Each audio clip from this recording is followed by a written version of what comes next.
আল্লাহ রাব্বুল আলামিন বলেন ওয়ালিমান খাফা মাকামা রাব্বিহি জান্নাতান।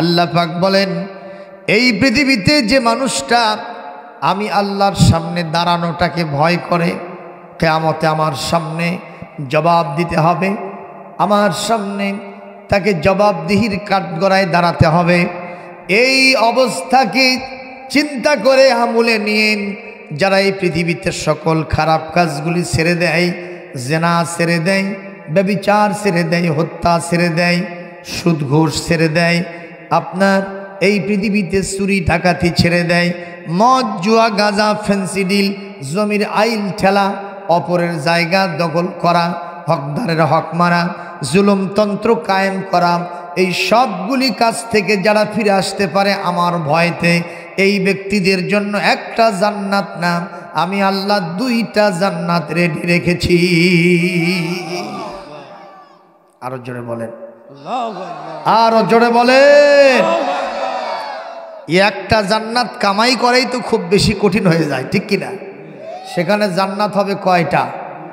আমল করতে হবে মাত্র একটা। জোরে বলেন সুবহানাল্লাহ।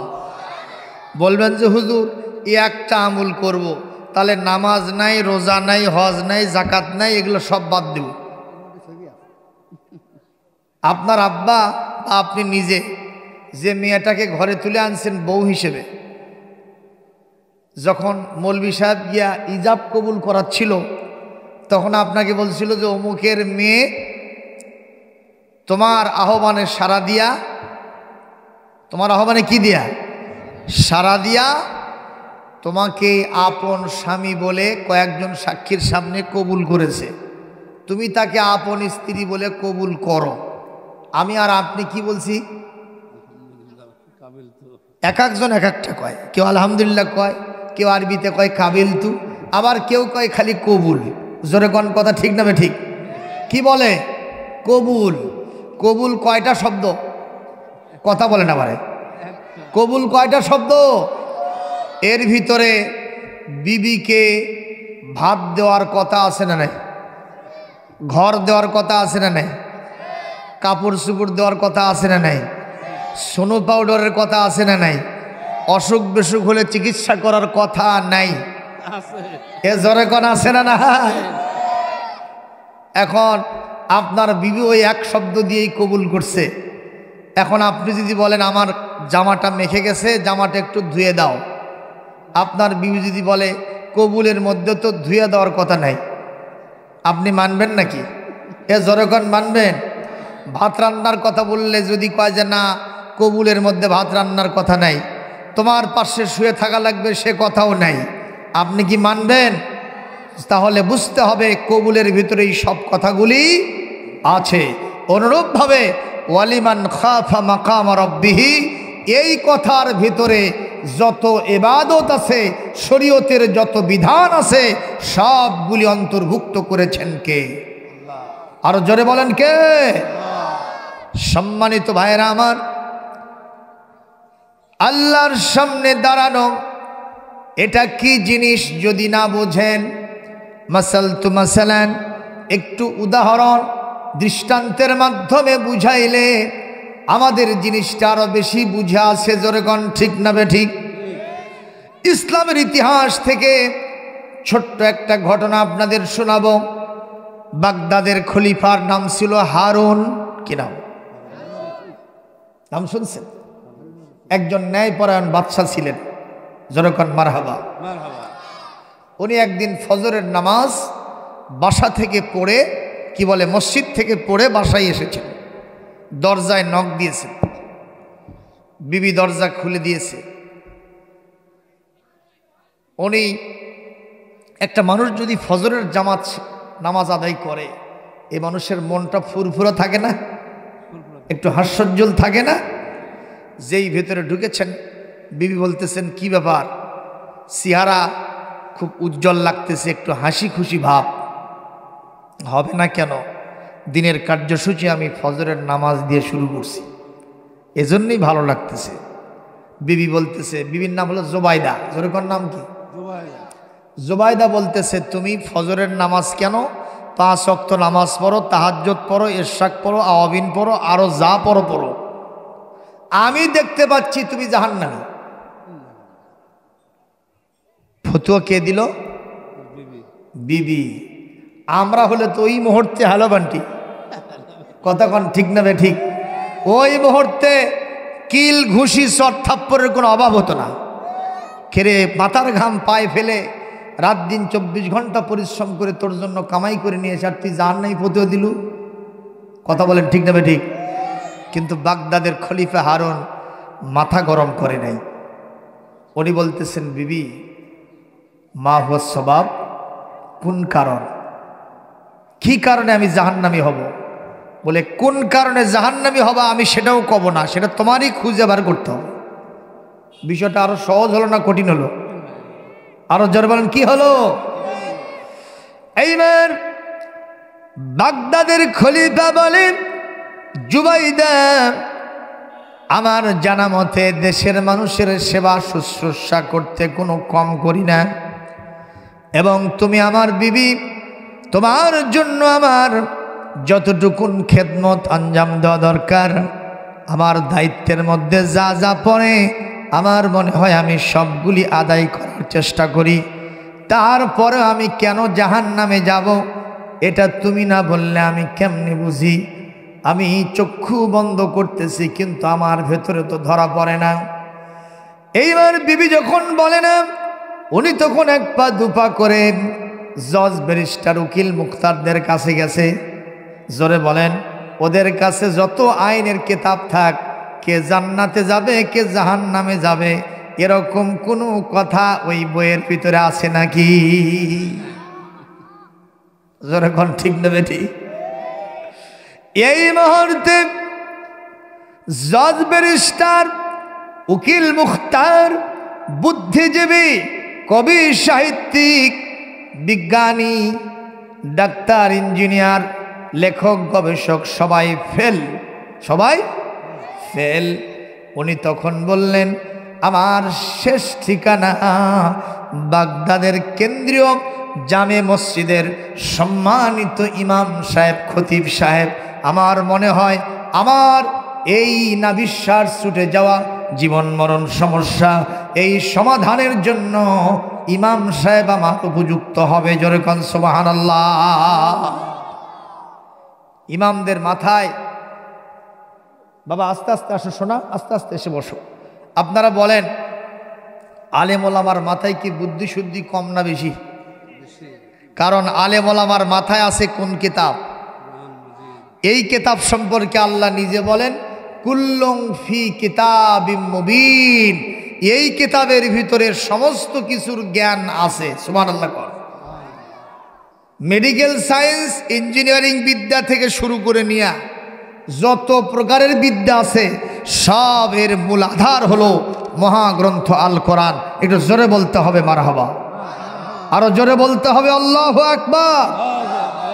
সব সমস্যার সমাধানের নাম কি? আল্লাহ নিজেই বলছেন, ওয়ালা ইয়াতুনাকা বিমাসালিন ইল্লা জিনাকা বিল হাক্কি ওয়া আহসানা তাফসীরা। কোরআন কারীম সূরাতুল ফুরকান 33 নম্বর আয়াতের ভিতরে আল্লাহ পাক বলেন, এই পৃথিবীর আগত অনাগত ভবিষ্যতের মানুষেরা নবী আপনার কাছে যত সমস্যা সাবমিট করুক না কেন, সকল সমস্যার সঠিক এবং নির্ভরযোগ্য সমাধান কোরআনের ভিতরে আমি আল্লাহ পাক তাফসীর করে খুলে খুলে বর্ণনা করে দিয়েছি।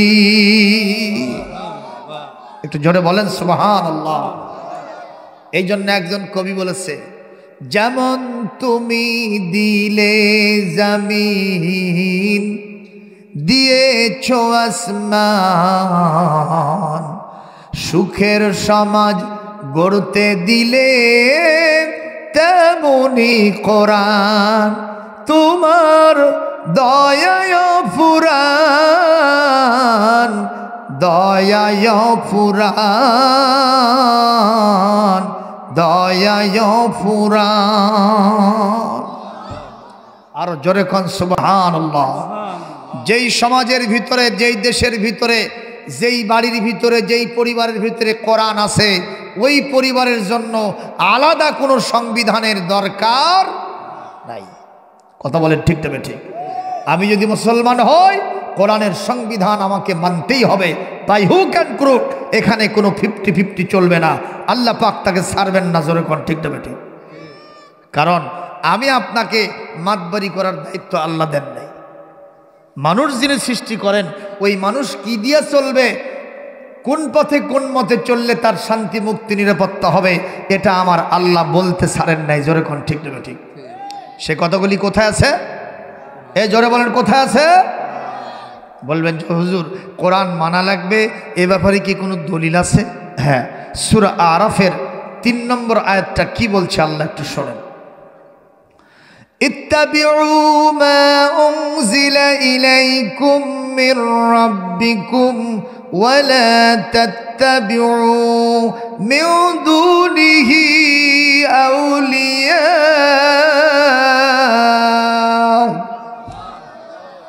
قليلا ما تذكرون।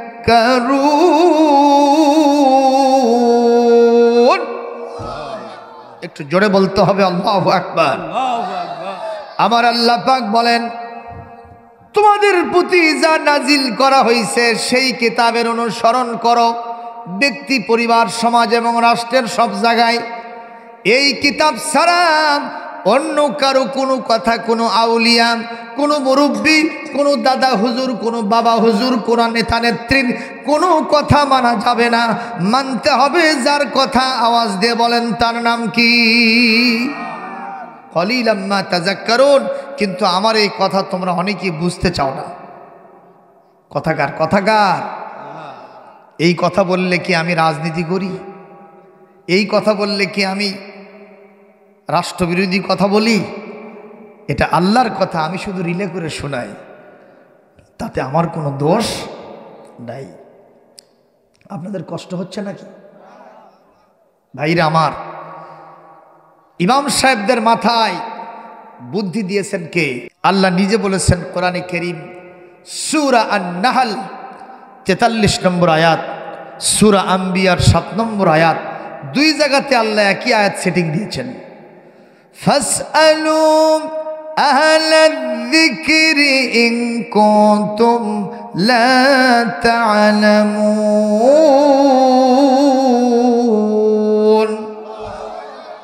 যদি কোনো সমস্যার আবর্তে ঘূর্ণয়মান হও, সমাধান হয় না, এই সমস্যার সমাধানের জন্য কোথাও যাওয়া লাগবে না।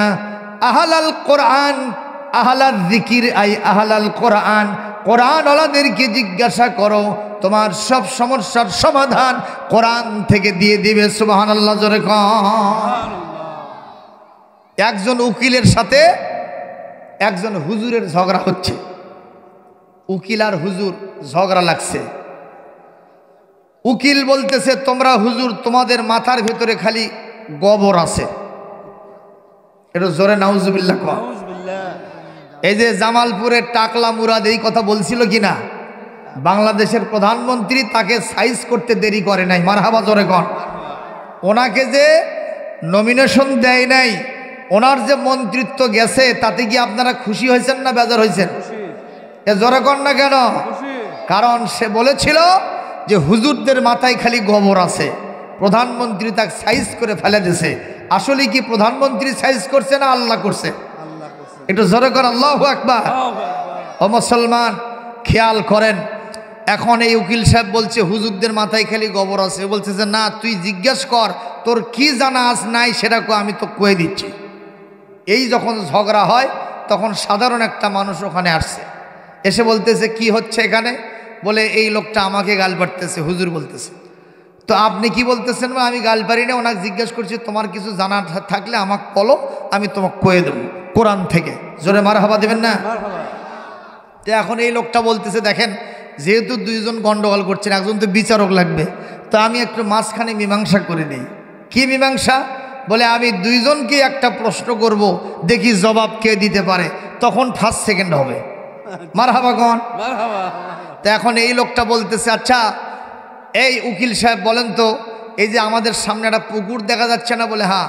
বলেন তো এই পুকুরে কয় গ্লাস পানি আছে? উকিলকে জিজ্ঞেস করছে, সাধারণ মানুষ। তো উকিল বলতেছে, তোর মাথার কি, ওর মাথার তো গোবর আছে, তোর মাথার গু আছে রে। তো বলছে, কেন এই কথা বলেন? কেরে আমি কি ম্যাপে দেখছি কত গ্লাস পানি আছে? তো বলে, তাহলে আপনি পারলেন না। হুজুর আপনি পারবেন? আমার কাছে 1-2 ব্যাপার, একটু জোরে মারহাবা দেন। তো বলছে, কিভাবে বলবেন বলেন তো? বলে, ওই গ্লাসটা যদি পুকুরের সমান হয় তাহলে 1 গ্লাস পানি আছে। তাও জোরে মারহাবা দেবেন না? আর যদি গ্লাসটা পুকুরের অর্ধেক হয় তাহলে কয় গ্লাস? এইভাবে যখন দব দর শুরু করছে তখন বলছে, হুজুর পাস আর উকিল ফেল। একটু জোরে আল্লাহু আকবার দেন। আল্লাহ নিজে হুজুরদের সম্মান দিয়েছে। কেউ যদি পাও ধরে নিজ দিকে টানে কোনো কাম হবে না, হুজুররা ওপর দিকেই যাবে। জোরে কোন মারহাবা। আমির হামজা 3 বছর পর বাড়াছে। আরে আগে চায়া চিনতে 50,000 টাকা পায়নি, এখন 1 লাখ টাকার মান দিয়ে আগে ফেলে দিচ্ছে, দিয়ে করছে একটা প্রোগ্রাম দাও, তাছাড়া তোমার নিস্তার নেই। জোরে মারহাবা দিবেন না? তাহলে মর্যাদা কি কমছে না বেড়ে গেছে আরো? সুতরাং যে যেখান থেকেই চেষ্টা করুক না কেন, হুজুরদের মর্যাদা কমানো যাবে না। আল্লাহ নিজে বলেছেন, ইন্নামা ইয়াখশাল্লাহা মিন ইবাদিহিল উলামা, আমার বান্দাদের ভিতর থেকে আমার আলেমরাই আমাকে সবচেয়ে বেশি ভয় করে। একটু জোরে বলতে হবে সুবহানাল্লাহ। দাইন আমার বাগদাদের ইমাম সাহেবের কাছে উনি চলে গেছেন। যাওয়ার পরে জামাতের সাথে নামাজ আদায় করে সব মুসল্লিরা যখন মসজিদ থেকে বের হয়ে যায়, কিন্তু বাগদাদের খলিফা মসজিদ থেকে বের হন না, চুপ করে বসে আছেন। ইমাম সাহেব মানুষ তো আগে যাইতে পারে না, ঠিক কিনা? ইমাম সাহেব চিন্তা করলেন, সব মুসল্লিরা বোধহয় চলে গেছে, আমি এখন বের হই। উনি ওজিফা শেষ করে আস্তে করে যখন বের হয়েছেন, পিছন ফিরে তাকায় দেখেন মসজিদের ভিতরে আর একজন মুসল্লি আছেন। উনি আর কেউ নন, বাগদাদের খলিফা হারুনুর রশিদ। জোরকন মারহাবা। উনি বললেন, ইয়া খলিফাতুল মুসলিমিন লিমাযা জালাস্তা হুনা হাসিনান, আপনি এখানে চিন্তিত অবস্থায় কেন বসে আছেন? সঙ্গে সঙ্গে উনি বলতেছেন, আমার একটা বিরাট চিন্তা মাথার ভিতরে চেপেছে, এর সমাধান সকল বিজ্ঞানী, কবি, সাহিত্যিক, ডাক্তার, ইঞ্জিনিয়ারের কাছে গেছি, উকিল, মুক্তার, জজ, ব্যারিস্টার, কেউ আমার সমাধান দিতে পারে নাই। আপনার কাছে সমস্যা নিয়ে আসলাম। বলে, কি সেটা? সমস্যা হলো, ফজর পরে বাসায় গেছি, দরজা খোলাও সারা, বিবিরে সালাম দিলাম, বিবি আমার সালাম জবাব দিয়া বলল, যতই নামাজ পড়ো আমি দেখতে পাচ্ছি তুমি জাহান্নামী। এই ইমাম সাহেব, বিবির এই কথাটা আমার কলিজার মধ্যে সেল ঢুকে দিয়েছে। সত্যি কি আমি জাহান্নামী না জান্নাতি? আমি কোথাও থেকে সমাধান পাই নাই, আপনার কাছে কি কোনো সমাধান আছে নাকি? ইমাম সাহেব আস্তে করে চক্ষু বন্ধ করলেন, বললেন, হুজুর, ও জাহাপনা খলিফাতুল মুসলিমিন, আপনাকে আমি একটা প্রশ্ন করব, যদি সেই প্রশ্নের জবাব ঠিক মতো দিতে পারেন আমি তখন বলবো আপনি জান্নাতি না জাহান্নামী। উনি বলছেন, কি সেই প্রশ্ন?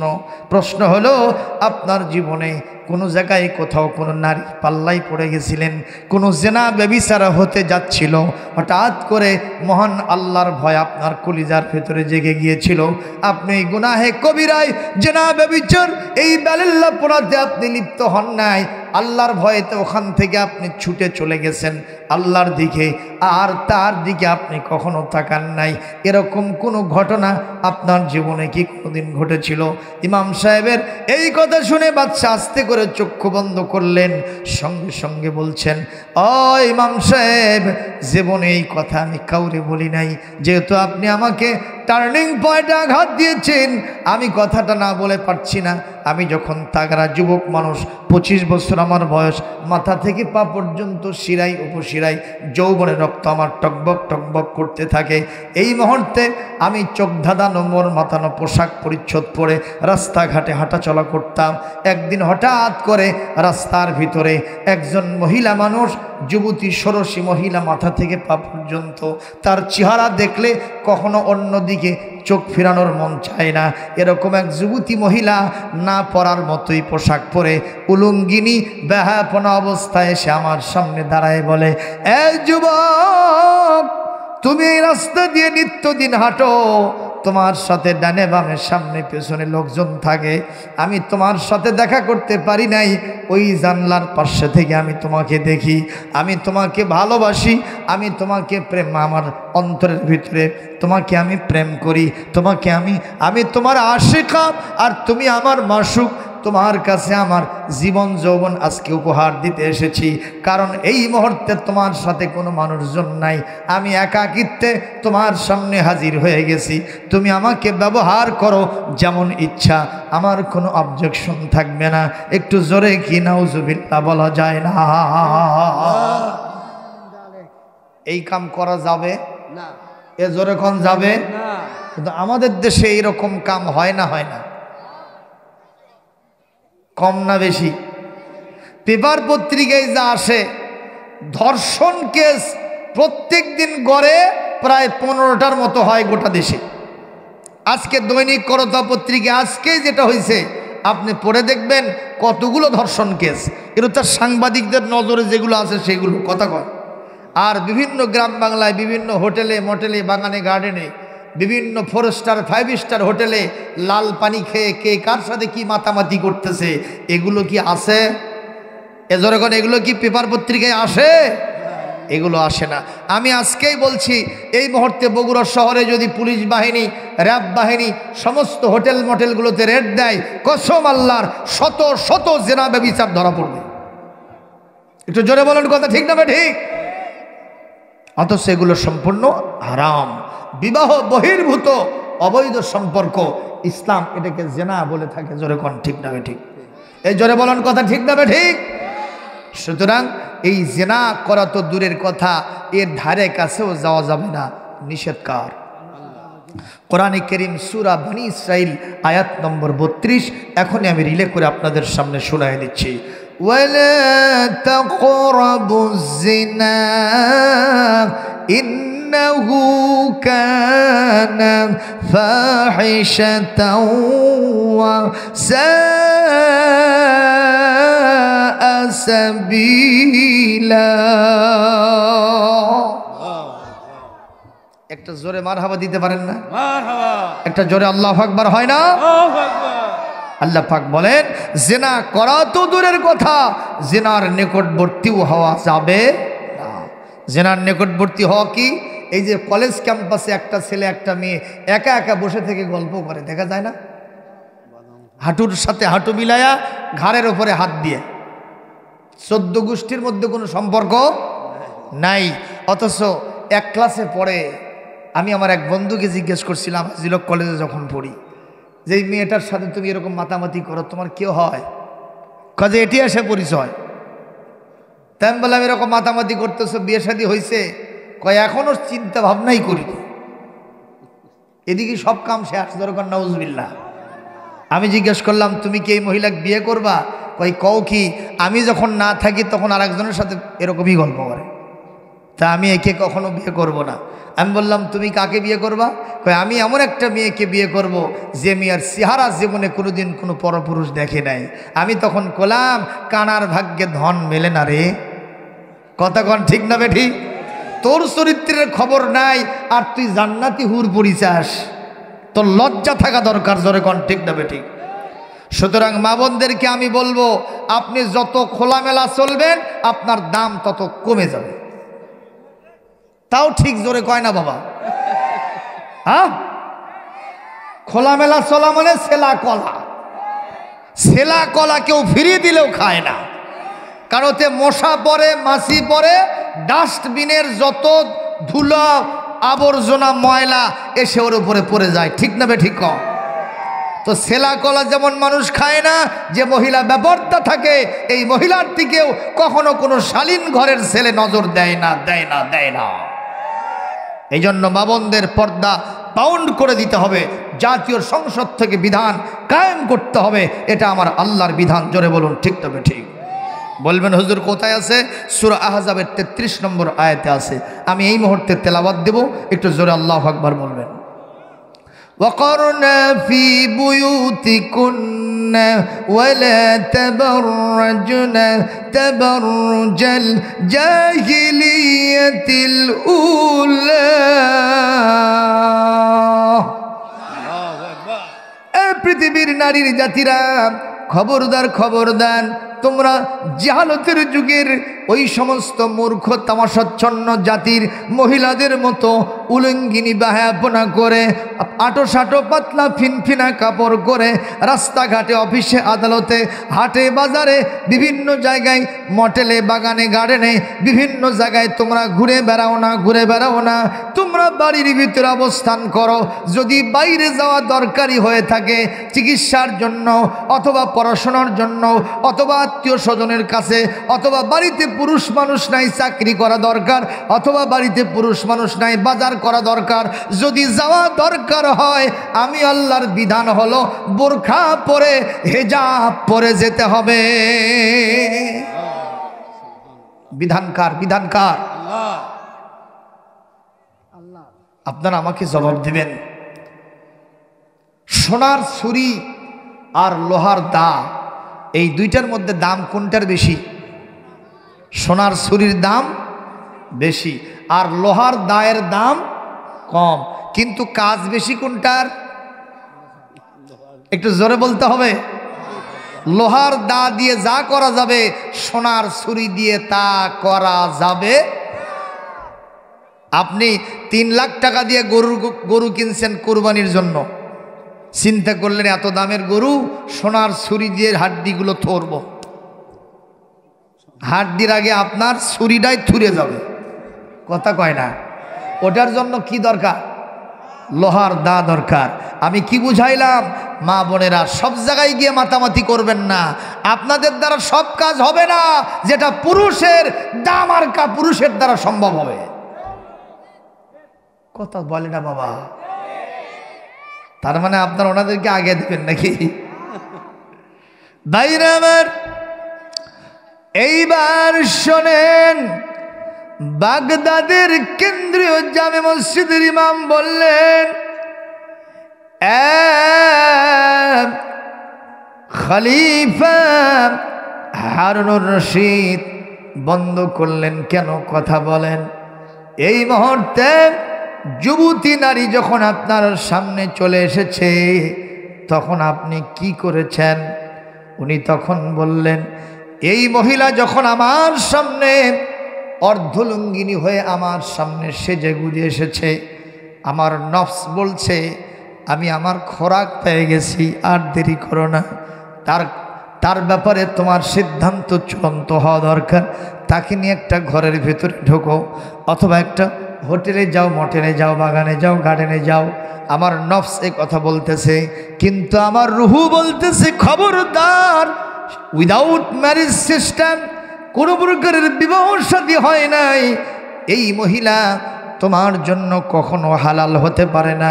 তুমি তার দিকে লোলুপ দৃষ্টিতে তাকানো সারা তোমার জেনার গুনাহ হওয়া সারা, কতক্ষণ ঠিক না বেঠি? হস্ত ধারণ করা তোমার জেনার গুনাহ হওয়া সারা। আর যদি তুমি তার সাথে মাতামাতি করো, তুমি একজন জেনাকার পুরুষ হয়ে যাবা। আর সঙ্গে সঙ্গে রুহের কথা আমার মনের ভিতরে জেগে গেল।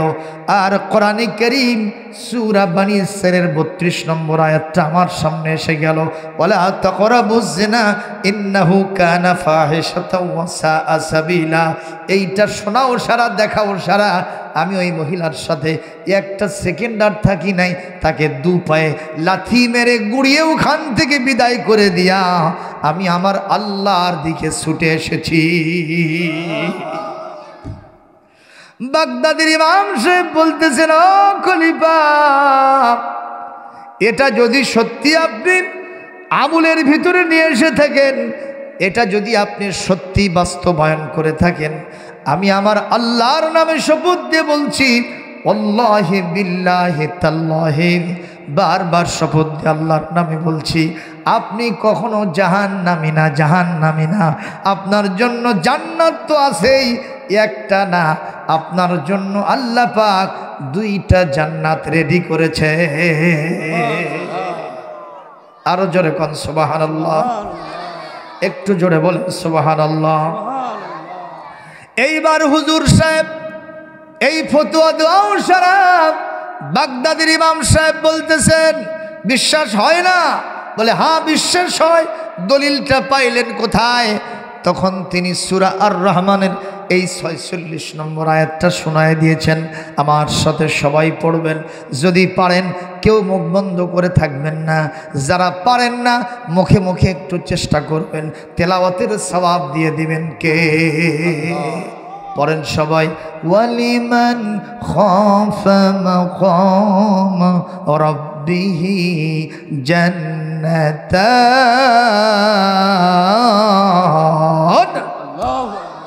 فبأي آلاء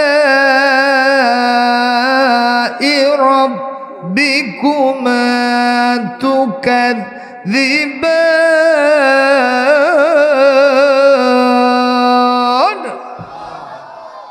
আরো জোরে। আল্লাহ পাক বলছেন, আমার ভয়তে যারা এরকম জেনা ব্যভিচার ছেড়ে দেয়, আমি তাদের জন্য দুইটা জান্নাত রেখে দিয়েছি। এখন ইমাম সাহেব ফতোয়া দেওয়ার পরে খলিফা সাহেব কি এখন বেজান না খুশি? খালি বগল বাজায় আর বাড়ির দিকে যায়, যে দরজায় নক মারছে জোরে সরে, বিবি দরজা খুলে দিয়াই দেখে আবার হাসতেছে। সালাম কালাম হওয়ার পরে বলতেছে, আজকে আগের তুলনায় একটু বেশি খুশি লাগতেছে, ঘটনা কি? কয় যে জুবাইদা, তোমার ফতোয়া ঠিক না। বাগদাদের কেন্দ্রীয় জামে মসজিদের ইমাম সাহেব আমাকে কোরআন থেকে ফতোয়া দিয়েছে, আমি দুইটা জান্নাতের অধিকারী। সুবহানাল্লাহ, কাল কোয়েন ভাই তালি হবে, আরো জোরে মারে। তখন বউ বলতেছে, তুমি কি জন্য দুইটা জান্নাত পাইলা? কয় যে আমি সেটা তো কব না, তুমি গতকাল আমাকে যেরকম কওনি, আজকে আমিও তোমাকে বলবো না। কথা কোন ঠিক না বেঠি? তো এখন বিবি আর স্বামী সম্পর্ক খুব গাঢ় না? একটু জোরে কর না কেন? রাতের বেলায় যখন বিছানায় শয়ন করবেন, হুন্না লিবাসুল লাকুম ওয়া আনতুম লিবাসুল লাহুন্না, স্বামী স্ত্রীর সম্পর্ক হবে খুবই গাঢ়। একে অপরের পোশাক যেরকম শরীরের সাথে লেগে থাকে, বিছানায় শোয়ার পরে স্বামী স্ত্রীর মাঝখানে কোনো জায়গা ফাঁকা রাখা যাবে না। ওখানে আর একজন শুয়ে থাকবে, যার নাম হলো মিস্টার ইবলিস, শয়তান। কথা কয় না বারে? এখন এই শয়তান মাঝখানে যদি জায়গা পায়, ওই বিবিকে টেঙ্গুল দিয়ে কবে যে তোমার স্বামী যখন অফিসে থাকে কার সাথে কথাবার্তা কয়, লেটকি ফেটকি করে তুমি জানো? ওই যে পার্শ্বে আর একটা ম্যাডাম বসে থাকে, তার সাথে তার সম্পর্ক আছে। মনের ভিতরে কুলু ঢুকে দেয়, কথা কয় না কেন? এখন স্ত্রীটা ওদিকে একেবারে পৃষ্ঠ প্রদর্শন করে ওদিকে চলে গেছে। আবার স্বামীরে বলতেছে, তুমি যখন ব্যবসায় থাকো, তুমি যখন চাকুরিতে থাকো, বিদেশে থাকো, তোমার বিবির দেওরের সাথে সম্পর্ক। এইটা যখন তারে টেঙ্গুল দেয়, আস্তে করে কুলু সৃষ্টি করে দেয়, তখন স্বামী ওই বিছানা ত্যাগ করে আরেকটা ঘরে চলে যায়। কথা কন ঠিক না বে ঠিক? এই শয়তান পৃথিবীতে স্বামী স্ত্রীর বন্ধন যদি বিনষ্ট করতে পারে, শয়তানের ষড়যন্ত্র সফল হয়ে যায়। জোরে কন ঠিক না বে ঠিক? আমরা শয়তানকে সফল হতে দেব না। স্বামী স্ত্রীর সম্পর্ক ভালো হতে হবে। বলবেন যে হুজুর কেমনে ভালো হবে? রাসূলুল্লাহর সুন্নাত দিয়ে ভালো হবে ইনশাআল্লাহ। জোরে বলেন। আমার মা আয়েশা সিদ্দিকা রাদিয়াল্লাহু তাআলা আনহা বলেছেন, আমাদের ঘরের ভিতরে কোনো দৌলত ছিল না। আমাদের ঘরের ভিতরে সুবহানাল্লাহ রাসূলুল্লাহর একটা জামা ভাঁজ করে রেখে দিব এরকম একটা জায়গা ছিল না। কোনো খাট নাই, পালঙ্ক নাই, সোফা সেট নাই, ওয়ার্ডরোব নাই, মডার্ন ইকুইপমেন্টস, শান্তির জন্য আধুনিক উপকরণ বলতে যা বোঝায় ডিসিএসি একটাও আমার ঘরে ছিল না। কিন্তু বিশ্ব নবীর সাথে মহব্বত আর ভালোবাসা দিয়ে আমাদের সম্পর্ক খুব গাঢ় ছিল। মহব্বত আর ভালোবাসা দিয়ে আমাদের ঘরটা ভরা ছিল। সুবহানাল্লাহ। কি সম্পর্ক! আম্মা জান আয়েশা বলেছেন, আমার রাসূল যখন দিনী কাজ শেষে এক পেট ক্ষুধা নিয়ে যখন বাসায় এসেছেন, এসে বলেছেন, আয়েশা খাবার আছে? আমি বলেছি, ইয়া রাসূলুল্লাহ, এখনো আমার রান্না বান্না হয় নাই। হুজুর ভ্রুকুঞ্চিত করেন নাই, চোখ মোটা করে তাকান নাই, গালমন্দ করেন নাই, বরং আমার পাশে বসে তরকারি কুটে উনানের ভিতরে জাল ঠেলে ঠেলে আমাকে সাহায্য করেছে।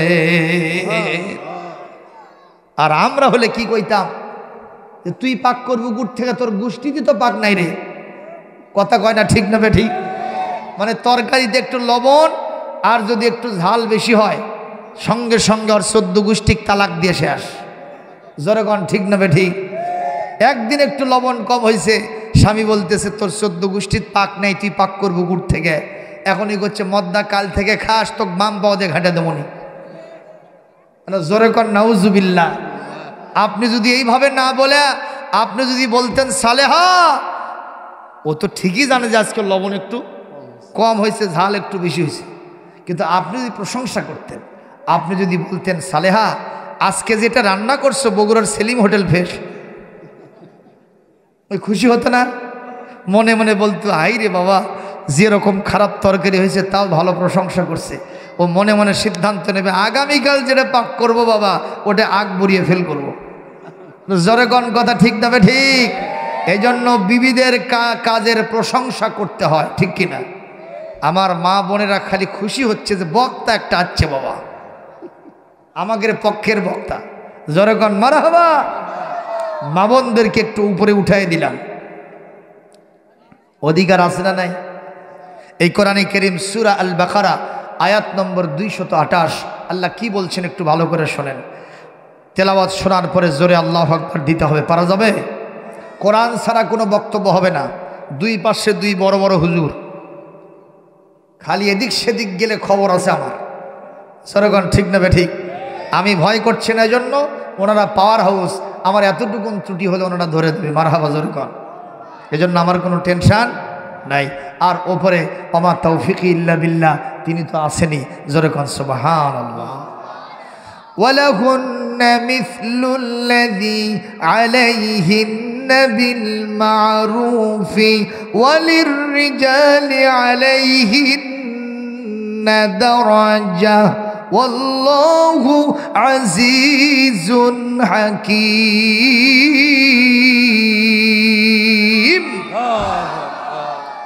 আল্লাহ রাব্বুল আলামিন বলেন, এই পৃথিবীতে স্বামী স্ত্রীর অধিকার সমান, অধিকার সমান, কিন্তু স্ত্রীর উপরে স্বামীকে আমি আল্লাহ তাআলা এক গুণ মর্যাদা বাড়ায় দিয়েছি।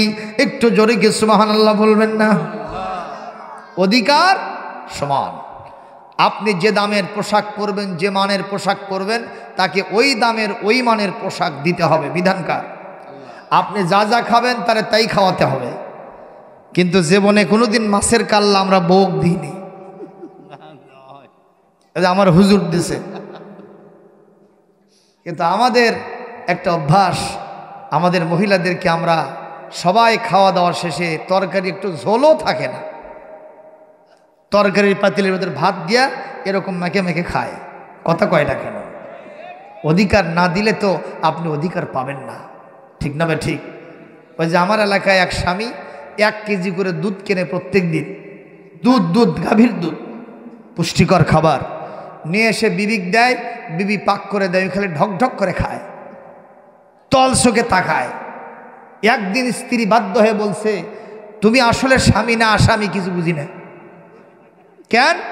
কাজে 1 কেজি করে দুধ কিনে দাও, আমি পাক করে দিই, আর তুমি ঢক ঢক করে খাও। কোনোদিন এক ঢক তো খাইতে বললে না। কয় সকিনা থাম থাম, হামিয়ানা ঠিক হইলি। মানে ওর ভাব দেখে মনে হচ্ছে ওই ঠিক হয়ে ইরাকে যুদ্ধ করবে যাবে। এ আছে না নাই? এ জোরে কর আছে না নাই? স্ত্রী চাইছে হিল, ওই মারছে কিল। স্ত্রী চাইছে শাড়ি, ওই মারছে লাঠি দিয়ে বাড়ি। এই ধরনের স্বামী মার্কা স্বামী হলে স্বামী স্ত্রীর সম্পর্ক ভালো হবে? অবশ্যই তাকে অধিকার দিতে হবে। জোরে বলেন সুবহানাল্লাহ। আমার আম্মা জান আয়েশার রিপোর্ট একটু শুনে নেন, বিবি আর স্বামীর ভিতরে কেমন সম্পর্ক হতে হবে। আম্মা জান আয়েশা বলেন, এই ছেলেরা চুপচাপ, খবরদার, কোরআনের আলোচনায় খবরদার এদিক সেদিক করার চেষ্টা করবো না। Attention please, back to the point, এদিকে তাকাও। আমার আম্মা জান আয়েশা বলেছেন, একদিন গভীর রাত্রিতে আমার নবী আমাকে বললেন, আয়েশা চলো, সবাই তো ঘুমান্ত, আমরা দুইজনে একটু মরুভূমির ভিতরে পায়চারি করি। আমার হুজুরের সাথে আমি চলে গেলাম। মেঘমুক্ত আকাশ, চাঁদনি রাত্রিতে। আমি বললাম, ইয়া রাসূলুল্লাহ, ইয়া হাবিবাল্লাহ, আকাশে অগণিত অসংখ্য তারকারাজি, আপনার সাহাবীদের ভিতরে এমন কি কেউ আছে উম্মতের মধ্যে আকাশের তারকার সমতুল্য নেকি কারু আছে? আমার নবী বললেন, আয়েশা, আমার একজন সাহাবীর আকাশের তারকার চাইতেও বেশি নেকি আছে। আম্মা জান আয়েশা মনে মনে ভাবলেন, আমার বাপ ছাড়া আর কি হবে? মানে বিবিরা চায় যে আমার বাপের প্রশংসা হোক, কথা কয় না। আম্মা জান আয়েশা আশার সঞ্চার করছেন, আমার আব্বা আবু বকরের নাম হুজুর বলবেন। আম্মা জান আয়েশা বলেন, হুজুর কে সেটা? হুজুর বলছেন, আয়েশা শোনো না, তোমার মন খারাপ হবে। নবী তো জানেন, কি বলেন ঠিক না বেটি? বলে, ইয়া রাসূলুল্লাহ, কে সেটা? আমার নবীজি বললেন, আয়েশা যদি মন খারাপ না করো বলি, বলে বলেন। বলে, আমার এক স্ত্রী আছে যার নাম হাফসা। কি নাম? এই হাফসার বাপ বলাও সারা, আম্মা জান আয়েশার মন বেজার হও সারা। সতীনের বাপের নাম কসে, কথা কয় না। এইবার হুজুর বললেন, ওমরের নাম বলাতে তোমার মন খারাপ হলো কেন? বলি, ইয়া রাসূলুল্লাহ, হাবিবাল্লাহ, আমি জানি আমার আব্বা আপনার একান্ত সাথী। সুখের দিনও আব্বা থাকেন, বিপদের দিনও আব্বা আপনার সাথে থাকেন। এমনকি যেদিন হিজরত করেছিলেন কেউ ছিলেন না, আমার আব্বাই তো আপনার সাথে ওই ইসগারের সুরে আপনার সাথে একটা খারাপ পরিবেষ্টিত একটা গুহার ভিতরে আপনাকে আমার আব্বাই সবচেয়ে বেশি সঙ্গ দিয়েছিলেন। আমার মন বলছিল আমার আব্বার নাম বলবেন, তা না বলে আপনি ওমরের নাম কেন বললেন? বলে, আয়েশা রে, মন খারাপ করো না, ওমরের অবস্থান ওমরের জায়গা আছে, তোমার আব্বাজির মর্যাদা আলাদা মর্যাদা, আলা দরজার মর্যাদা। বলে, সেটা আমার কেমন? তোমার আব্বা যান এক রাত্রিতে যত নেকি করেছে, ওমরের সারা জীবনের নেকি এক রাত্রির নেকি দিয়া সব ডুবায়া যাবে। সেই রাত কোনটা? হিজরতের সময়। হেরা কেন?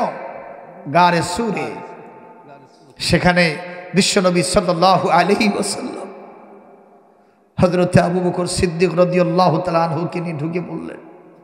হযরত আবু বকর বলেন, ইয়া রাসূলুল্লাহ, আপনি একটু পরে আসেন, আমি গুহাটাকে আগে সাফ করে নিই। গুহাটা সুন্দর করে সাফ করলেন। দেখা গেল অনেকগুলো গর্ত, খুদ। উনি ওইগুলো গর্ত পূরণ করলেন। নিজের গায়ের জামাটা ছিঁড়ে ছিঁড়ে সবগুলো পূরণ করে দিলেন গর্ত খুদগুলা। দেখা গেল একটা খুদ আর বন্ধ করা গেল না। উনি চিন্তা করলেন, আমার রসুল আমার উপরে মাথা দিয়ে একটু ঘুমাবেন, আমি আমার পা দিয়ে চেপে ধরে থাকবো, তাতে যা আছে কপালে হবে কাল সকালে। জোরে কোন সুবহানাল্লাহ। হুজুরকে ডাকলেন, হুজুর তাশরিফ নিয়ে আসলেন। বললেন, ইয়া রাসূলুল্লাহ, বড্ড কষ্ট হয়েছে আপনার, এত বড় পাহাড় বেয়ে বেয়ে উপরে উঠেছেন, আপনি এই মুহূর্তে একটু রেস্টে যান, একটু আরাম ফরমান। বলে, কোথায়? বলে, আমার উরুর উপরে মাথা দিয়ে আপনি ঘুমাতে থাকেন, যতক্ষণ আপনি ঘুমাবেন আমি কখনো ঘুমাবো না, আপনাকে আমি সঙ্গ দিব। জোরে কোন সুবহানাল্লাহ। আল্লাহ রসুল যখন ঘুমায় আসেন, বলেন তো শত্রুপক্ষ কি পেছনে আসে না নাই? পেছনে তো দূরের কথা, মাথার ওপরে। ঠিক না ঠিক? এই অবস্থায় কি ঘুম ধরে? কিন্তু রাসূলুল্লাহকে ঘুম ধরেছে, কারণ রাসূলুল্লাহ জানেন আমার কেউ অনিষ্ট করতে পারবে না। আল্লাহু ইয়াসিমুকা মিনান নাস ওয়া কাফাইনাকাল মুস্তাহজিইন। আল্লাহ পাক বলেছেন এই পৃথিবীতে আপনার বিরুদ্ধবাদী শক্তিকে দেখে নেওয়ার দায়িত্ব আমি আল্লাহ নিজে গ্রহণ করেছি। সুবহানাল্লাহ। সুতরাং রাসূলের কোনো টেনশন নাই। হযরত আবু বকর বলেন আমি যেই গর্তটা পা দিয়ে চেপে ধরেছিলাম, একটা বিষধর সাপ বের হওয়ার জন্য চেষ্টা করেছে, বের হতে পারে নাই, আমার পায়ের ওপরে দংশন করে দিয়েছে। দংশন করাও সারা, বিষক্রিয়া শুরু হওয়াও সারা, বিষের জ্বালায় আমি অস্থির, আমি জর্জরিত, আমি নিষ্পেষিত। এই মুহূর্তে আমি যখন বিষের জ্বালায় ক্রন্দন করতেছিলাম, হঠাৎ করে আমার চোখের পানি আল্লাহর নবীর চোখের ওপরে পড়ে গেছে। আল্লাহর নবী ঘুম থেকে জেগে বলেন, আবু বকর কান্না করেছো কেন? বাড়ির কথা মনে পড়েছে নাকি? বিবি বাল বাচ্চার কথা মনে পড়েছে নাকি? আমার রাসূল বলেন কেন তুমি কান্দো? হযরত আবু বকর বলেন, ইয়া রাসূলুল্লাহ, ইয়া হাবিবাল্লাহ, কোশ্চিন কালে এই চিন্তা করবেন না, বিবি বাল বাচ্চার কথা স্মরণ করেছি আর বাড়ি ঘরের কথা মনে হয়েছে, এজন্য কাঁদতেছি। শত্রুর ভয় আমার কলিজার মধ্যে জাগে নাই। তাহলে কেন কান্দো? বলি ইয়া রাসূলুল্লাহ, যেদিন ঈমান এনেছি, বিবি বাল বাচ্চা, বাড়ি ঘর, নিজের জানের চাইতেও আপনার মর্যাদা মহব্বত আমার কলিজার ভেতরে বেশি।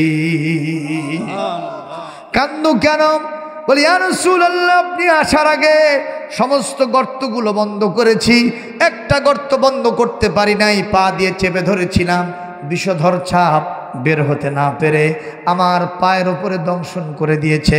এই বিষক্রিয়ায় আমি আজকে জর্জরিত, আমি আজকে নিষ্পেষিত, আহত অবস্থায় আমি আছি।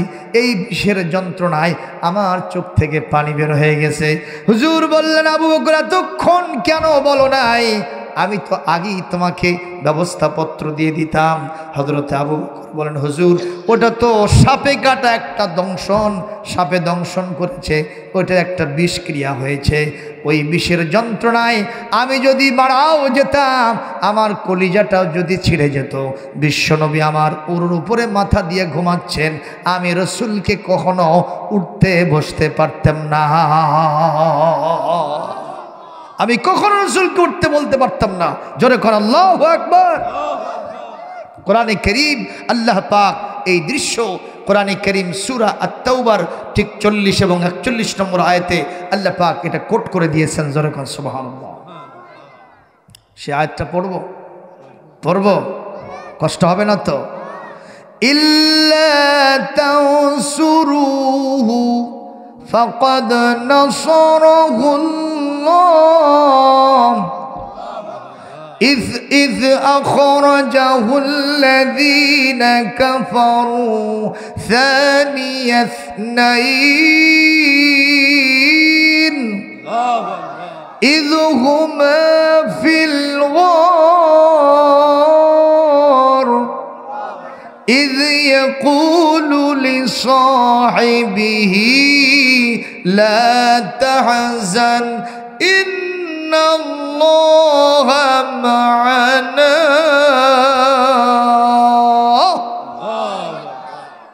আরো জোরে, আরো জোরে। আল্লাহ পাক বলেছেন সেখানে আবু বকরের কি ভূমিকা ছিল। ইয়া রাসূলুল্লাহ, এগুলো বাদ দেন, আমার শত্রুপক্ষ দেখেন, আমার আর আপনার শত্রুপক্ষ ওই যে মাথার উপরে দেখা যাচ্ছে, ওরা খালি নিচের দিকে তাকাবে, পায়ের দিকে তাকাবে আর আমাদের দিকে দৃষ্টি পড়বে। হুজুর বললেন, তাতে কি তুমি ভয় পাইছো? এটা কি শাহজাহান না? এখানেই বাড়ি? আলহামদুলিল্লাহ। তোমার ছেলেটা কেমন আছে? আলহামদুলিল্লাহ। পপুলারে চাকরি করতো ছেলেটা, এখন ঢাকায়, না তিলকপুরে আছে। আপনারা এই ছেলেটাকে চেনেন না? এই ছেলেটার একটা ছেলে অত্যন্ত কঠিন রোগে আক্রান্ত ছিল। আমরা বারবার আল্লাহর কাছে দোয়া করেছি। ওর হাঁটুপুর কি বলে, এই কোমরের নিচ পর্যন্ত ছেলেটার একটা পা কেটে ফেলতে হয়েছে। আল্লাহ পাক যেন তার ছেলেটাকে হায়াতে তৈয়বা দান করে, জোরে বলেন আমিন। আপনারা কি আমার কথায় বিরক্ত হচ্ছেন নাকি? কথাগুলো কি শোনা যাচ্ছে, বোঝা যাচ্ছে ভাইজান? কোনো কষ্ট হয় না তো? আরে আমি তো আর ওই কুমিল্লা থেকে ওয়াজ করতে আসিনি। কুমিল্লার ভাষা বুঝতে আমাদের অসুবিধা হয় না? এ বগুড়ার এক বক্তা কুমিল্লায় ওয়াজ করতে গেছে, তো এখন কুমিল্লার লোকেরা বলতেছে হুজুর একটু বগুড়ার ভাষায় কথা কন তো। বগুড়ার বক্তা বলতেছে বগুড়ায় আমরা এত যোগা খিচুড়ি ভাষা ব্যবহার করি, এটা আপনারা বুঝবেন না। কয় হুজুর একই দেশ তো একটু বলেই দেখেন না। তখন হুজুর বলছে এই তুই আলুতে আলু অক্কেলি আলু, ওরা এভাবে হা করে চাই আসে। হুজুর বলছেন যে আপনারা কি বুঝলেন? হুজুর উত্তর অঞ্চল তো শুনছি আলুর আবাদ খুব বেশি হয়, এটা সম্ভবত আলুর কারবার হয়েছে। কি আসলে কি আলুর কারবার? আলুতে আলু অক্কেলি আলু, তার মানে কি তুই আসলিতে আসলি ওরে সাথে আনলি কেন? জোরে বলুন, কথা ঠিক না ঠিক? তো কুমিল্লার ভাষা আমরা বুঝবো না, আমরা বগুড়ার ভাষা, আমরা বগুড়ার শোল পুঁটি মাছ মারবার যে মারে আনি পোল আর শোল। বগুড়া হাম্মার লারি পোতা বগুড়া হাম্মার ঘর, বগুড়া হাম্মার লারি পোতা বগুড়া হাম্মার ঘর, মিলামিশা থাকি সগলি কেউ কারো লই পর, বগুড়া হাম্মার লারি পোতা বগুড়া হাম্মার ঘর। এই বগুড়ার ধার দে গেছে করো তো আলোদি, লদি না নদী? আর আমরা কি কই? লদি। দুন্তান্ন আমরা ল বানাই, নাককে বলি লাখ, কথা কয় না। এই বগুড়ার ধার দে গেছে করো তো আলোদি, দেশের সেরা দই খাওয়ামো বগুড়ায় আসো যদি, তোমরা বগুড়ায় আসো যদি। বগুড়ায় আসলে দেখবার পাবা মহাস্থানের ঘর, বগুড়া হামার লারি পোতা বগুড়া হামার ঘর, মিলামিশা থাকি সগলি কেউ কারো লই পর, বগুড়া হামার লারি পোতা বগুড়া হামার ঘর। একটু জোরে মারহাবা দেন, আরো জোরে। জোর হলো না, সবাই বলেন। এবার থামেন আমার ভাইরা। আল্লাহ রাব্বুল আলামিন আমার নবীকে আমাদের জন্য আদর্শ বানাইছেন। লাকাদ কানা লাকুম ফি রাসূলিল্লাহি উসওয়াতুন হাসানাতুন লিমান কানা ইয়ারজুল্লাহ, লিমান কানা ইয়ারজুল্লাহ واليوم الآخر وذكر الله كثيرا। أرجوكم الله أكبر। Allah বলেন there is an excellent example for him who fears Allah subhanahu wa ta'ala and remembers Allah subhanahu wa ta'ala very much and the last day of judgment. যখন আল্লাহু আকবার। আল্লাহ পাক বলেন এই পৃথিবীতে যদি কোনো মানুষ আমি আল্লাহকে পেতে চায় আর আমার আখিরাতের রেজামন্দি পেতে চাই, আমি আল্লাহকে বেশি বেশি স্মরণে রাখতে চাই, তাদের জন্য আমার রাসূলের আদর্শের কোনো বিকল্প নাই। যখন সুবহানাল্লাহ। রাসূল আমার ভালোবাসা, রাসূল আমার আলো আশা, রাসূল আমার প্রেম বিরহের মূল আলোচনা, রাসূল আমার কাজে কর্মের অনুপ্রেরণা। মারহাবা। যখন দারুণ দুঃখ নামে আমার জীবন জুড়ে, বিপদ আপদ মুসিবতে মরি পুড়ে পুড়ে, মারহাবা কর। তখন তোমার শৈশব কৈশোর দেয় যে সান্ত্বনা, রাসূল আমার কাজে কর্মের অনুপ্রেরণা।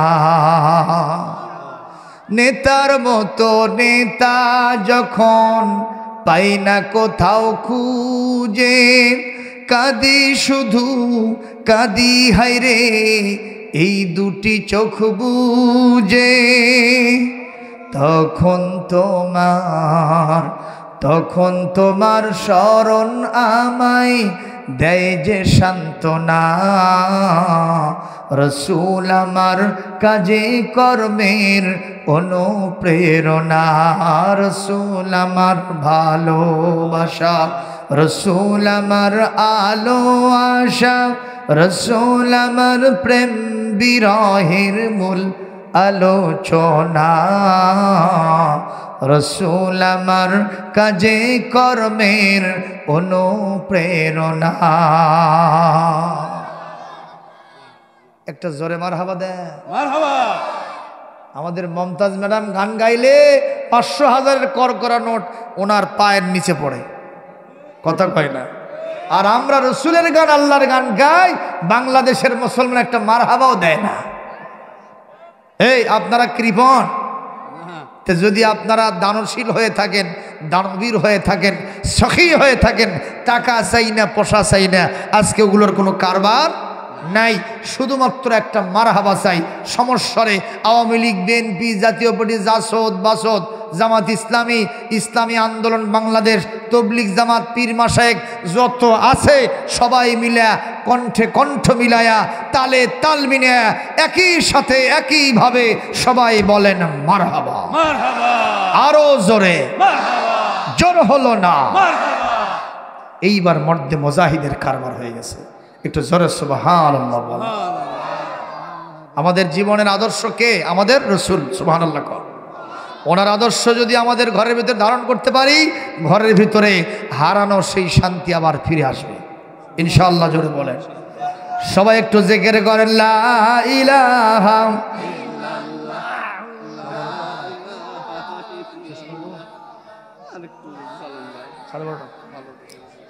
লা ইলাহা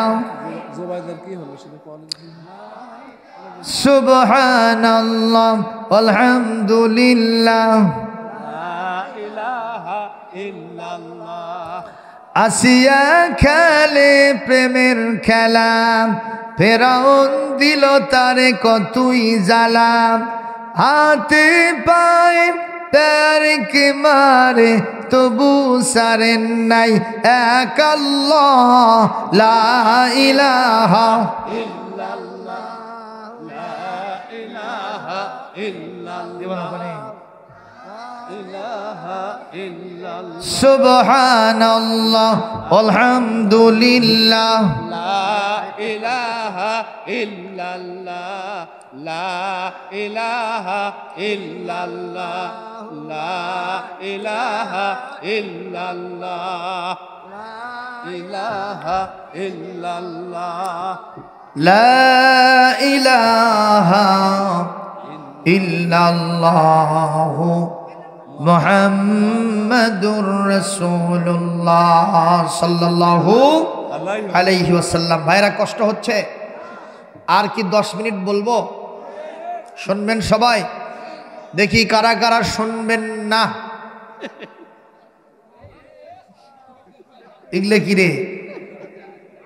বাংলাদেশের মুসলমান হাত তুলতে পটু, জনগণ ঠিক না বেঠিক?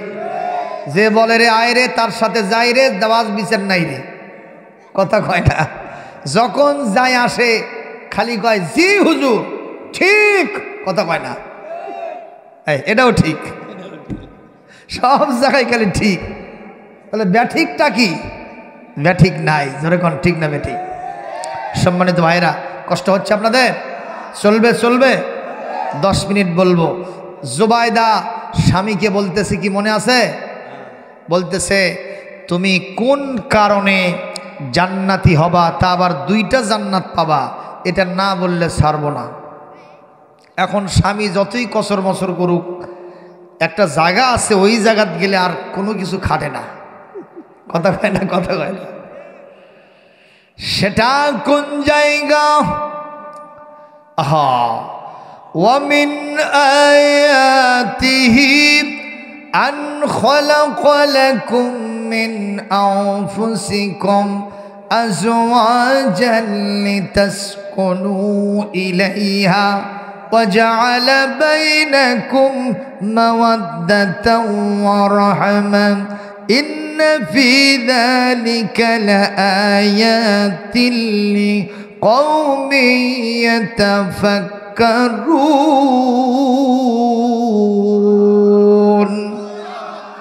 সূরাতুর রুম 21 নম্বর আয়াত। আল্লাহ পাক বলছেন মেয়ের বাড়ি হলো বগুড়ায়, ছেলের বাড়ি হলো চিটাগাঙে। ভাষার বেশ কম আছে না? কথা কয় না? খাবারের ভিতরে রুচির আলাদা কিছু ব্যাপার স্যাপার আছে না? বগুড়ার ছেলের, বগুড়ার মেয়ের যা যা পছন্দ চিটাগাঙের ছেলের তা পছন্দ নাও হতে পারে। জীবনে কোনো পরিচয় নাই। আল্লাহ পাক বলেন মাত্র একটা রাত্রি অতিবাহিত হয়ে গেছে, দুইজন একই বিছানায়। পরের দিন সকালবেলা এই ছেলেটা যদি আক্রান্ত হয় কিংবা মেয়েটা যদি আক্রান্ত হয়, একে অপরের জন্য জান দিতেও পরোয়া করে না। জোরে কোন সুবহানাল্লাহ। আল্লাহ পাক বলেন এই যে ভালোবাসার মহব্বত, এটা আমি আল্লাহ তাদের ভিতরে পয়দা করে দিয়েছি। এটা নিয়ে চিন্তা করলে যারা নাস্তিক, আমি আল্লাহকে বিশ্বাস করো না, এর ভিতরে তাদের নিদর্শন আছে। জোরে কোন সুবহানাল্লাহ। আমার ভাইরা, এই কারণে বাগদাদের খলিফা হারুন বলতেছেন কোন কারণে আমি জান্নাতে যাব আমি সেটা বলবো না। জুবাইদা বলে তুমি না বললে আমি ছাড়বও না, রাতের বেলায় আমি তোমাকে কোনো টাইম দেব না। তাহলে কায়দা হবে না বেকায়দা হবে? এই জায়গাতে গিয়া এমন একটা টাইম চলে আসে, বিবি যদি স্বামীর থেকে সব কিছু লিখে দিতে চায়, সব কিছু লিখে দিতেও স্বামী পরোয়া দ্বিধা বিবোধ করে না। কথা বলেন ঠিক না বেঠিক? এই মুহূর্তে অন্দরমহলে মাস্টার রুমের ভিতরে ওয়াইফ অ্যান্ড হাজব্যান্ড দুইজনে মিলে যখন প্রেম নিবেদন চলতেছে, হঠাৎ করে জুবাইদা বলেই ফেলেছে স্বামীরে আপনি যত কথাই বলেন বাগদাদের খলিফা হন, আর যত বড় লেজিসলেটিভ পাওয়ার আপনার হাতে থাক না কেন, আপনার কাছে আমার এইটা একটা দাবি, কোন কারণে আপনি জান্নাতে যাবেন, তা আবার দুইটা জান্নাত পাবেন বলতেই হবে। তখন আস্তে আস্তে করে ভর ভর করে সবগুলো কয়ে ফেলতেছে। এই আমার জীবনে যখন আমি 25 বছরের তাগড়া যুবক ছিলাম, তখন আমার জীবনে এরকম একটা ঘটনা ঘটে গিয়েছিল। এই কথা বলাও সারা তুমি তো আমার কথা শুনলা, এখন তুমি আমাকে বলো তুমি আমাকে জাহান্নামী বলেছিলে কেন? বলে আমি আগের থেকেই জানি আপনি জান্নাতি মানুষ, আপনি আমার মনের মতো স্বামী, স্বামী নামের আসামি আপনি না। জোরে কোন মারহাবা। তাহলে কেন আমাকে জাহান্নামী বলেছিলে? বলে দেখেন আমি যদি আপনাকে জাহান্নামী না বলতাম, আপনার জীবনে এত বড় যে একটা ঘটনা আছে এটা তো আমি জানতে পারতাম না। একটু জোরে মারহাবা দেন। এটাই হলো ভালোবাসা। জোরে বলুন কথা ঠিক না ঠিক? তাই বলে আজকে যারা এই ওয়াজ শুনলেন, ভর ভর করে স্বামীর স্ত্রীর কাছে সব কিছু কোয়া যাবে না। কথা কয় না? তাহলে কিন্তু এদগামে বাগুন না করতে পারে। ঠিক না ঠিক? আবার স্ত্রীদেরকে বলবো, মেয়েদেরকে বলবো, আপনাদের জীবনে অতীতে অনেক কিছু ঘটনা থাকতেই পারে, কিন্তু স্বামীর কাছে ওগুলো আবার বলাও যাবে না, তাহলে কুলু সৃষ্টি হয়ে যাবে। যেরকম ঠিক না ঠিক? এই সবগুলি আল্লাহ রসুল জানতেন, সব বলে দিয়ে গেছেন। এই জন্য স্বামী স্ত্রী, স্ত্রী স্বামীর কাছে কিছু মিছে কথা কওয়া জায়েজ আছে। যেরকম আছে না নাই? যেরকম আছে না নাই? যেমন আপনার হাতের অবস্থা খারাপ, এখন আপনি ঈদের শাড়ি কিনতে গেছেন, দেখেন যে 2000 টাকার নিচে শাড়িই নাই, অথচ টাকা আছে 500। যেরকম কত? তাহলে একটা শাড়িতে এখনও কত টাকা বাকি? 1500 বাকি। এখন আপনি 500 টাকা দিয়ে শাড়ি কিনে নিয়ে এসে বইয়ের মনের খুশির জন্য যদি 2000 টাকা কন, ইসলাম বলতেছে আপনার গুনাহ হবে না। জোরে কন সুবহানাল্লাহ। এই কায়দা শিখে দিলাম, একটু জোরে আল্লাহু আকবার দেন। মন খারাপ করতেছেন নাকি? আমার রসুল পাইলে নিরালাই গো রসুল পাইলে নিরালাই, আমি 2 কদমে চুমো খাবো চরণ ধুলি মাগবো গাই, পাইলে নিরালাই গো রসুল পাইলে নিরালা। মদিনা শরীফ বহু দূরে লোহিত সাগরের পারে রে, সালাম দিলে সালাম শোনে মদিনারি রওজায় পাইলে নিরালায়। আমি দুই কদমে চুমো খাবো চরণ ধুলি মাগবো গায় পাইলে নিরালাই গো রাসূল পাইলে নিরালা। কি মরমী গান রাসূলের সামনে একটু বলে দিলাম, তাতে কি আপনাদের কোনো অবজেকশন হলো? কোনো কষ্ট হলো? আমার ভাইরা এই ওটা একটু দাও। এই জন্য আপনাদের সকলের কাছে আমার করজোরে নিবেদন, আমার সোনার নবীকে বাদ দিয়া এই পৃথিবীতে কোনো তন্ত্রমন্ত্র চলবে না, কোনো নেতা নেত্রীর পিছনে ছোটা যাবে না। আমাদের জন্য আসল আদর্শ হলো আমার বিশ্ব নবী। জনগণ ঠিক না ঠিক? আমার মাথা থেকে পা পর্যন্ত রসুলের আদর্শ চলবে। আমার ব্যক্তিত্বে, আমার পরিবারে, আমার সমাজ এবং রাষ্ট্রের সব জায়গায় বিশ্বনবীর আদর্শ ছাড়া আমরা কখনো মুক্তি পেতে পারি না। আল্লাহ আমাদের তৌফিক দান করুন, জোরে বলি আল্লাহুম্মা আমিন। প্রথম পয়েন্টের আলোচনা শেষ, এবার আমি দ্বিতীয় পয়েন্টে চলে যাচ্ছি। সামান্য একটু বলেই শেষ করে দেব। কোরআনে কারীম সূরা লোকমান, এটি 21 নম্বর পারা 31 নম্বর সূরা 6 নম্বর আয়াতটা আপনাদের সামনে আমি তেলাওয়াত দিয়েছিলাম। তেলাওয়াতটা আবার রিরেসিট করছি, আবার নতুন করে তেলাওয়াত দিচ্ছি। আপনারা তেলাওয়াত শুনে জোরে আল্লাহু আকবার দিতে পারবেন তো? ইনশাআল্লাহ। শুনেন, বিসমিল্লাহির রহমানির রহিম। وَمِنَ النَّاسِ مَن يَشْتَرِي لَهْوَ الْحَدِيثِ لِيُضِلَّ عَن سَبِيلِ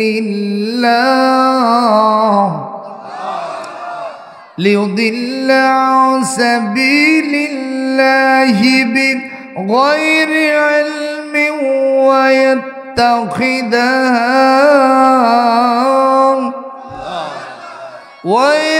ويتخذها هزوا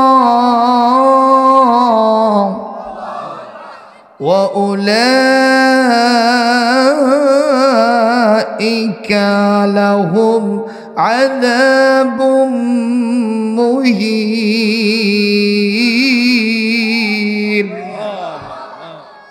আল্লাহ পাক বলছেন, মানুষের ভিতরে এমন কিছু মানুষ আছে যারা আমার দেওয়া টাকা পয়সা দিয়া গান বাজনা, ক্রীড়া, কৌতুক, নাটক, সিনেমা, ড্যান্সিং প্রোগ্রাম, ঝাঁকানাকার মঞ্চ, যাত্রাপালা, বিভিন্ন কনসার্ট, এগুলো মদ, জুয়া, গাঁজা, ফেন্সিডিল, ইয়াবা, বাবা, চাচা সহ যা যা আছে এগুলো আমার দেওয়া টাকা পয়সা নিয়ে ওরা কিনে নেয়। কার কথা? আমার দেওয়া টাকা পয়সা দিয়া এগুলো তারা কিনে নেয়। অথচ আল্লাহ টাকা পয়সা দিয়েছেন আমাদের জীবন চলার জন্য। জোরে কোন ঠিক না ঠিক? টাকা পয়সা দিয়েছেন দিনের কাজে ব্যয় করার জন্য। কথা কোন ঠিক না ঠিক? আল্লাহ রাস্তায় খরচের জন্য। এমন কিছু মানুষ আছে না যারা টিকিট কেটে গান দেখতে যায়? ঠিক না ঠিক কোন? যারা টিকিট কেটে যাত্রা দেখতে যায়, অথচ কলার নাড়ে নাড়ে কয় ওই হুজুর গেরে চাইতে আমি ভালো আছি। হুজুর গেল মসজিদে এশার নামাজ পড়তে, জোরগণ কি পড়তে? আর ওই গেল যাত্রা দেখতে। হুজুর তাকে হাতে পায়ে ধরলো, ভাই যাত্রা যায় না, ওখানে উলঙ্গ ড্যান্স হয়, ওইটা বাদ দাও, নামাজ ধরো, চলো মসজিদে যাই। কয় তোর নামাজ নিয়ে তুই থাক, আমারটা চিন্তা করিস না, তুই কাঠ মলবি, তুই মসজিদ তোলা, তোর মসজিদ তোলা পর্যন্ত দৌড় উঠি যা। এই বল্টু মিয়া গেল কোথায়? কি দেখতে? যাত্রা দেখতে গেছে। আর হুজুর সাহেব কোথায় গেলেন? নামাজ পড়তে গেলেন। হুজুর সাহেব এশার নামাজ পড়ে আস্তে করে মসজিদ থেকে পা বের করছে, আল্লাহুম্মা ইন্নী আসআলুকা মিন ফাদলিকা। মসজিদ থেকে বের হওয়ার দোয়াটা। আর মসজিদে ঢোকা কি? আল্লাহুম্মা আফতাহলি আবওয়াবা রহমাতিকা। হুজুর সাহেব ঢোকার সময় দোয়া পড়েছেন, বের হওয়ার সময় এ দোয়া পড়েছেন। এখন উনি যখন এশার নামাজ পড়েন তখন এক পশলা বৃষ্টি হয়েছে। কি হয়েছে? বৃষ্টি। রাস্তাটা পিচ্ছিল কাদা হয়েছে, উনি আস্তে করে ওই দোয়া পরে কেবলই 2 কদম হাঁটছে, হাঁটাও সারা খালি শরৎ। যিনি মসজিদে এশার নামাজ পড়তে গেছেন, তাহলে একটা কথার জবাব দেন, ওনার পাও ভাঙলো কেন? ওর যে পাও শক্ত আর পাও ভাঙলো, কারণটা কি? এই জবাব আছে আপনার কাছে? আমার কাছ থেকে শোনেন। আল্লাহর নবী বলেন, হুফাতিল জান্নাতু বিল মাকারিহ ওয়া হুফাতিন নারু বিশ শাহওয়াত। এই পৃথিবীতে আল্লাহর দ্বীনের রাস্তা, জান্নাতের রাস্তা কুসুমাস্তীর্ণ নয়, ফুল বিছানো নয়, রেড কার্পেট রিসিপশন নয়, লাল গালিচাপূর্ণ সংবর্ধনা নয়। আল্লাহর জান্নাতের রাস্তায় চলতে হলে জেল, জুলুম, জরিমানা, মামলা, হামলা এবং পাও ভাঙ্গা থেকে শুরু করে ফাঁসির দড়ি পর্যন্ত গলায় পরা লাগতে পারে, তারপরেই আল্লাহর জান্নাত পাওয়া যাবে। এই কথা আমার নাম, বুখারী শরীফের হাদিস। আল্লাহর নবীর জলিলুল কদর সাহাবী রাইসুর রুওয়াত, যিনি সবচাইতে বেশি হাদিস বর্ণনা করেছেন, তার নাম আবু হুরায়রা। 5374টা হাদিস বর্ণনা করেছেন। তিনি বলেছেন, রসুল বলেছেন, জান্নাতের রাস্তায় যেতে হলে কাঁটাপূর্ণ রাস্তায় যেতে হবে, মসৃণ রাস্তা পাওয়া যাবে না, কষ্ট হবে, বিপদ আসবে, মুসিবত আসবে, তারপরেই জান্নাতটা মিলবে। আর জাহান্নামের রাস্তা যাত্রার রাস্তা, জাহান্নামের রাস্তা গানের রাস্তা, জাহান্নামের রাস্তা জেনার রাস্তা, জাহান্নামের রাস্তা চুরি ডাকাতির রাস্তা, জাহান্নামের রাস্তা দুর্নীতির রাস্তা, জাহান্নামের রাস্তা জুলুমের রাস্তা, জাহান্নামের রাস্তা সুদ ঘুষের রাস্তা। কথা বলেন ঠিক কিনা? এ যাত্রা দেখনিওয়ালা, তোর যদি পাও শক্ত হয়, চেহারা যদি আরো ভালো হয়, তোর যদি সোনার চেনও গলার ভিতরে থাকে, যতই নাদুস নুদুস হোস না কেন, তুই বাতিলের বাচ্চা বাতিল। ইমাম সাহেবের পা ভেঙে গেছে, পাও ভাঙতে পারে, হাত ভাঙতে পারে, এমনকি তার গলাটাও চলে যেতে পারে, জীবনটাও চলে যেতে পারে, তারপরেও 1000 বার বলবো, ইমাম সাহেব সৎ পথে আছে, আল্লাহর রাস্তায় আছে। জোরে কোন ঠিক না বে ঠিক? এজন্য সম্মানিত ভাইরা, গান বাজনায় যাওয়ার কোনো সুযোগ, আসতে হবে ইসলামের রাস্তায়। রাজি থাকলে দুহাত তুলে আল্লাহকে দেখাও। লিল্লাহে তাকবীর, লিল্লাহে তাকবীর। আল কোরআনের আলো সারা দুনিয়ায় জালো, আলেম ওলামা যেখানে, নামাজিরা যেখানে, যাত্রা আছে যেখানে, জুয়া যাত্রা যেখানে, সুদ ঘুষ যেখানে, লিল্লাহে তাকবীর। আলহামদুলিল্লাহ। আমার ওয়াজটা আপনারা বুঝতে পারছেন তো? বুঝতে পারছেন? হক রাস্তায় থাকলে হুজুরদের বিপদই হবে। কথা কয় না? অনেকে কয়, হুজুর যদি ভালো হবি তোর এটা হলো কেরে, তুই তো কিচ্ছুই বুঝিস না, তোর মাথার কিচ্ছু নাই। কথা কোন ঠিক কিনা? মন খারাপ করবেন না। প্রিয় উপস্থিতি, আল্লাহ পাক বলেছেন, এই পৃথিবীতে যারা এইসব কিনে নেয় আমার টাকা দিয়া, এরা মনে করে এগুলো কিছুই না, একটু গান শুনবো, একটু বাজনা শুনবো, একটু যাত্রা দেখবো, তাতে কি হবে, আবার মসজিদে যে নামাজ পড়ো সব ঠিক হয়ে যাবে। আল্লাহ বলছেন, ইয়াত্তাখিযাহা হুজুয়া, মনে করে এটা কিছুই না, খেল তামাশা। আল্লাহ বলেন, না না, আমার কাছে গুরুতর অপরাধ। কি সেটা? তোমাদের জন্য উলাইকা লাহুম আযাবুম মুহিন, অপমানজনক শাস্তি আমি আল্লাহ তাআলা রেখে দিয়েছি। একটু জোরে কোন নাউযু বিল্লাহি মিন যালিক। আমাদের সম্মানিত চেয়ারম্যান মহোদয়, আমি তাকে মোবারকবাদ জানাই। এরকম চেয়ারম্যান খুব কম আছে যে শুরু থেকে শেষ পর্যন্ত মাহফিলে বসে থাকে। মারহাবা দেন, মারহাবা, আল্লাহু আকবার বলেন। আল্লাহু আকবার। নিঃসন্দেহে চেয়ারম্যানের কলিজার ভিতরে কোরআনের আকর্ষণ আছে, বলেন ইনশাআল্লাহ। বড় ভাই হজ করছেন, একটু নিয়ত করেন তো, কি কন? এইবারই নিয়ত হোক। সরকার কিন্তু আবার 4র্থ দফা রেজিস্ট্রেশনের মেয়াদ বাড়িয়ে দিয়েছে, এটাই শেষবার, ঠিক কিনা? কারণ এখন 6 লক্ষ টাকা হজ করতে যাইতে লাগে, এই জন্য মানুষ উমরা দিয়ে কাম সেরে আসতেছে। জোরে কোন ঠিক কিনা? আচ্ছা কোন তো পানি থাকলে কি কখনো তায়াম্মুম করে ওযু হবে না, নামাজ হবে না? তো যে লোক কোটিপতি মানুষ আমি দেখতেছি ওই উমরা করতে যাচ্ছে, জিজ্ঞেস করলে কয় বাবা অত টাকা দিয়ে কেমনে যাবো? টাকার উপরে তুই ছুঁয়ে থাকিস, তুই কোন আক্কেলে পানি থাকতে তুই মাটি দিয়ে তায়াম্মুম করতেছ? কি কোন হবে? হবে? তা আমার ভাইকে বলবো সৎসাহস থাকলে ইনশাআল্লাহ এবারই নিয়ত করে ফেলেন। জীবনের এই গতিপথ কখন কোন দিকে চলে যায়, আজ আসি কাল নাই। কথা বলেন ঠিক না বেঠি? কবর যে দুনিয়া থেকে চলে যাব আমাদের কোনো গ্যারান্টি। পৃথিবী আমার আসল ঠিকানা নয়, মরণ একদিন মুছে দেবে সকল রঙিন পরিচয়। পৃথিবী আমার আসল ঠিকানা নয়, মিশে ক্ষমতার দ্বন্দ্ব, মিশে গান কবিতার ছন্দ, মিশে এই জীবনে রংধনু সাত রং, মিশে এই দুদিনের পরিচয়। পৃথিবী আমার আসল ঠিকানা নয়, মরণ একদিন মুছে দেবে সকল রঙিন পরিচয়। পৃথিবী আমার আসল ঠিকানা নয়। কবির কথা ঠিক আছে? কবরে যখন যাব আমার আপনার শরীরটা যেরকম আছে এরকমই থাকবে। থাকবে কি হবে? সবগুলো পচে গলে যাবে, মাটির সাথে মিশে যাবে। কতক্ষণ ঠিক না বেঠি? কবি বলছে কত সুন্দর করে, বলবো কবির কথা। 6 দিন পরে নখ খসে যাবে, 9 দিন পরে চুল। 6 দিন পরে নখ খসে যাবে, 9 দিন পরে চুল। কবর গাহের সামান নিতে কইরো না কেউ ভুল।